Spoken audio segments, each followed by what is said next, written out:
બાઠેરામાં online courier કંપનીના ગોડાઉનમાં આગચંપી કરવાનો મામલો સામે આવ્યો ત્યારે ઉધના પોલીસે આ ગુનાનો ભેદ ઉકેલ્યો। 2 આરોપીઓની પોલીસ દ્વારા ધરપકડ કરાઈ છે। વિશાલ સુનીલ ચૌધરી અને રવિ ગુલાબ સરોજને ઝડપી પાડ્યો છે જ્યારે અન્ય 7 લોકોને વોન્ટેડ જાહેર કર્યા। બાઠેરામાં ઓનલાઈન કુરિયર કંપનીમાં ગોડાઉનમાં આગચંપી કરવાનો મામલે ઉધના પોલીસે ગુનાનો ભેદ ઉકેલ્યો છે। 2 આરોપીની પોલીસે ધરપકડ કરી વિશાલ સુનીલ ચૌધરી અને રવિ ગુલાબ સરોજને ઝડપી પાડ્યા છે જ્યારે અન્ય 7 લોકોને વોન્ટેડ જાહેર કર્યા।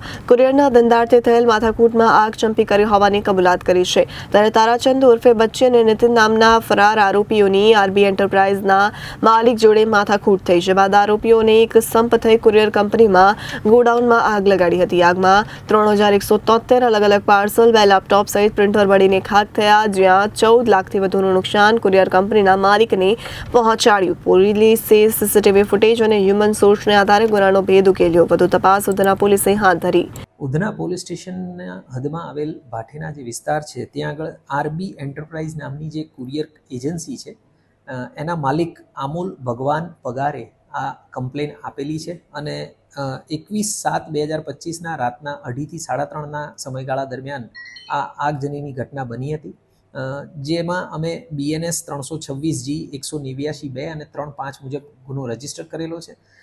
જે આરબી એન્ટરપ્રાઇઝ કુરિયર એજન્સી છે એના માલિકે સીસીટીવી કેમેરા ચેક કર્યા ત્યારે એના ધ્યાનમાં આવ્યું કે કેટલાક લોકોએ આગ હાથે કરીને લગાડેલી છે। એમાં ચેક કર્યા બાદ ધ્યાનમાં આવ્યું કે એમાં 2 જે આરોપી છે વિશાલ ચૌધરી, રવિ સરોજ કે જેને હાલ અત્યારે અરેસ્ટ કરવામાં આવ્યા છે એની સાથે અન્ય 4 થી 5 જેટલા ઈસમોએ આ આગ લગાડવાની જે ઘટના છે એને અંજામ આપેલો હતો અને આગ લગાડવાનું કારણ એ હતું કે આ જે બનાવના ફરિયાદી છે આમોલ એ પહેલાં ખટોદરાની હદમાં જે છે ત્યાં આગળ એક કૃષ્ણા યાદવ નામના ઈસમની સાથે કુરિયર કંપનીમાં એની અંડરમાં કામ કરતા હતા એમ લોજિસ્ટિકની અંદર અને એમ લોજિસ્ટિકમાં એમને પગાર બાબતે માથાકૂટ થતાં એમણે એમ લોજિસ્ટિક છોડી દીધી અને પોતાની કુરિયર કંપની મેં કીધું એ પ્રમાણે આરબી એન્ટરપ્રાઇઝ શરૂ કરી। એમાં જે ધંધાની અદાવત છે એના કારણે થઈ અને આ આગ લગાડવામાં આવી છે એવો એમણે શક જાહેર કરેલો છે।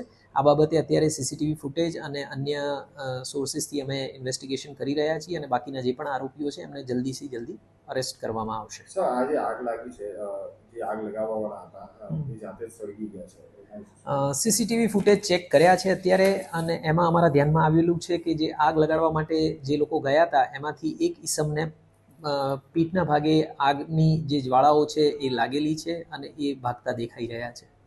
અગાઉ પણ કંઈક માથાકૂટ થઈ તે જાણવા મળ્યું છે। આ મેં કીધું એ પ્રમાણે કે પહેલાં જે આ અમોલ છે એ આ કૃષ્ણા યાદવના એમ લોજિસ્ટિકની અંદર તે કામ કરતા હતા અને ત્યાંથી છૂટા પડ્યા ત્યારથી એ લોકોની વચ્ચે આ કુરિયર કંપનીમાં ધંધાની અદાવતના કારણે થઈને માથાકૂટો ચાલુ। Bureau report Janadesh news.